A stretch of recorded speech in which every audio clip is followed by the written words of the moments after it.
Alors mon initiative est le recrutement de mon nouveau collègue. Ce sont mes patrons, je me souviens très bien, il m'a dit: «Écoute, c'est toi qui connais le mieux ton métier, c'est toi qui vas faire le recrutement de ta collègue». Il fallait vraiment quelqu'un pour pouvoir me seconder parce que je ne pouvais pas être à la fois à l'accueil et à la fois en chirurgie par exemple.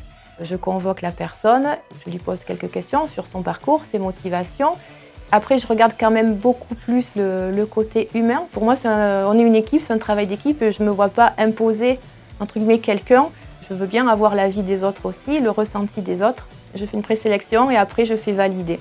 Là, du coup, j'ai recruté Enzo. Et ensuite, au niveau management, on fait un débriefing tous les vendredis en fin de matinée. Ça dure 20 minutes. En général, c'est l'occasion de voir ce qui s'est passé dans la semaine.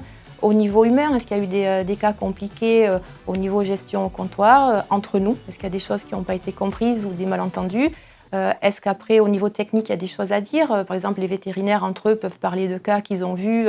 J'ai fait d'autres recrutements dans la clinique. Notre agent d'entretien, Alexandra, c'est le petit sourire que je retrouve quand j'arrive, elle est là avant moi. J'ai fait le recrutement de Zoé, qui va arriver en alternance en septembre. Ça a changé de tout au tout, parce qu'un confort de travail déjà au niveau technique, un bien-être au travail finalement. Si je devais encourager une ASV qui hésite à recruter, si vous êtes motivé, que vous avez confiance en vous et que vous êtes juste et honnête, il n'y a pas de raison que ça ne marche pas.